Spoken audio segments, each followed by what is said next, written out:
Anda masih bersama Anyus NTB pemirsa, berwisata ke objek wisata Otakoko Joben di Lombok Timur. Pengunjung dapat menikmati keindahan alam dan segarnya air terjun.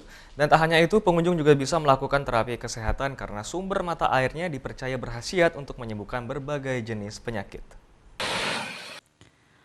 Beginilah serunya berwisata di objek wisata Otakoko Joben di Desa Wisata Pesanggerahan, Kecamatan Montong Gading, Lombok Timur. Di objek wisata ini, wisatawan tak sekedar menikmati keindahan alam dan segarnya air terjun yang mengalir dari Pegunungan Rinjani, tapi juga bisa menjadi terapi kesehatan karena konon kejernihan airnya dipercaya bisa mengobati berbagai jenis penyakit.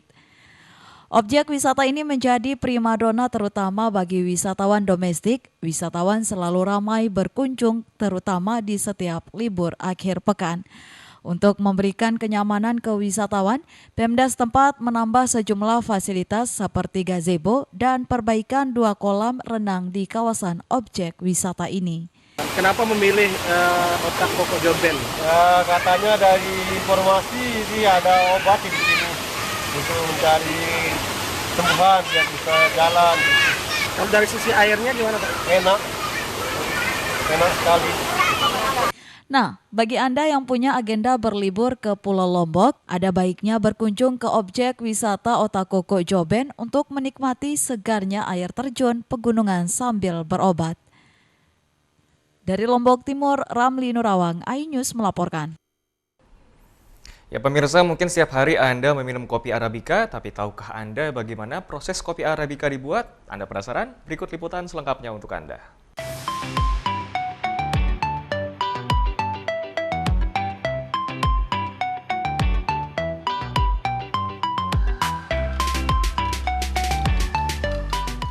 Di Desa Gololobos, kopi Arabica Manggarai tumbuh subur di kebun-kebun milik warga.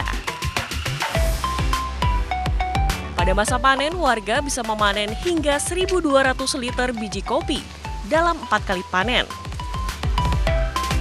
Tanpa harus menggunakan pupuk buatan, tanaman kopi Arabica Manggarai tumbuh subur dengan kualitas biji kopi yang baik.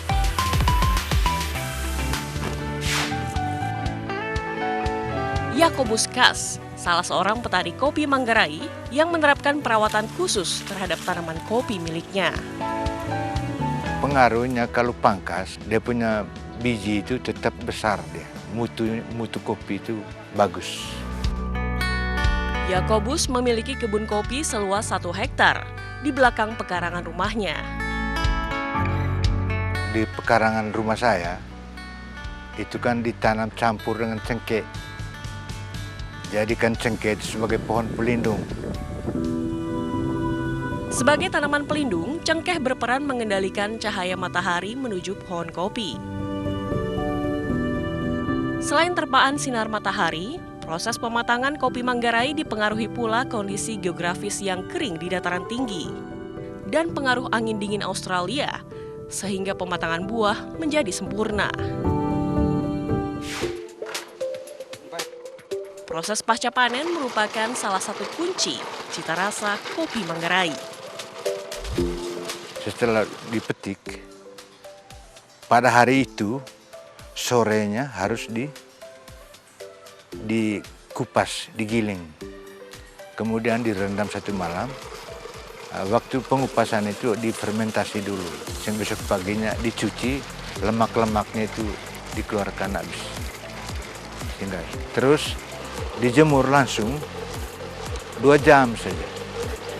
2 jam saja sudah antar ke perusahaan kopi Koperasi Lembunai.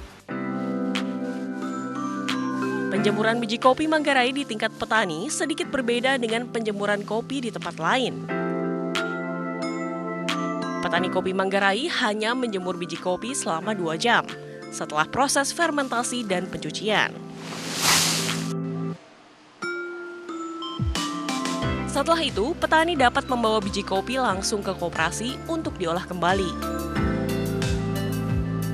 Koperasi Lembunai di Manggarai Timur didirikan pada 2008 dengan jumlah anggota mencapai 5.000 petani kopi.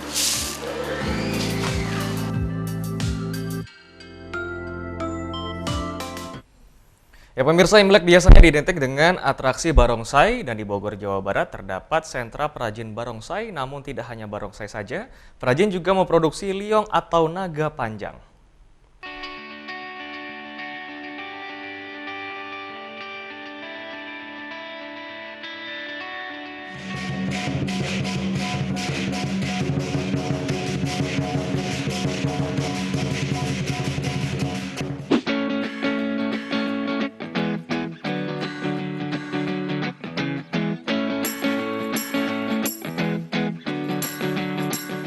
Barongsai berasal dari dua kata yang berbeda bahasa tapi bermakna sama, yakni singa. Barong dari bahasa Bali dan sai dari bahasa Tionghoa. Dari semantiknya saja, barongsai sudah memperlihatkan akulturasi atau perkawinan budaya. Kepala barong dilukis secara manual, sedangkan motif dan warnanya dipilih sesuai dengan permintaan pemesan. Untuk barongsai kita buat di sini dua jenis ya, dari Hoksan sama Pusan. Itu semuanya aliran dari selatan. Kalau untuk bentuk dan warna itu tergantung selera pemesan gitu ya. Misalkan ada warna merah, warna kuning, tinggal kita kombinasinya aja. Perpaduan warnanya biar bagus bagaimana gitu. Tahap berikutnya adalah pemasangan hiasan berupa bulu. Bulu domba yang digunakan dipesan dari Tiongkok. Inilah salah satu kendala pembuatan barongsai karena beberapa bahan bakunya harus mengimpor dari luar negeri. Tak hanya bulu domba, aksesoris berupa mata barongsai pun merupakan produk impor. Pembuatan sebuah barongsai biasanya butuh waktu 1 minggu. Harganya 5 juta rupiah.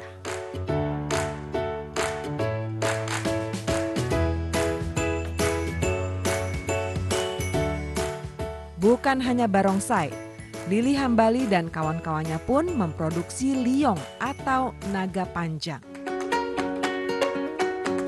Proses pembuatannya mirip dengan barongsai, namun waktunya lebih lama, yaitu sekitar 2 minggu.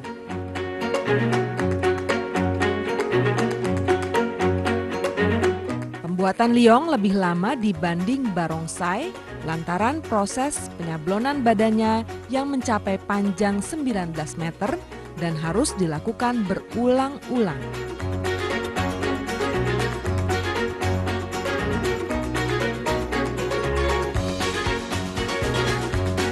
Pembuatan badan barongsai relatif lebih cepat dengan aksesoris yang sama dengan kepalanya, yakni bulu domba. Aksesoris bulu domba dipasang ke badan barongsai yang panjangnya hanya 2 meter. Pesanan sih terutama dari Jabotabek gitu ya, pasti luar Jabotabek, luar pulau juga. Kita sih dulu waktu 4 tahun ke belakang kita ke Arab Saudi sama ke Jerman. Dari kalau misalkan untuk di Indonesia tuh dari Sabang sampai Merauke gitu, dari Aceh sampai Papua.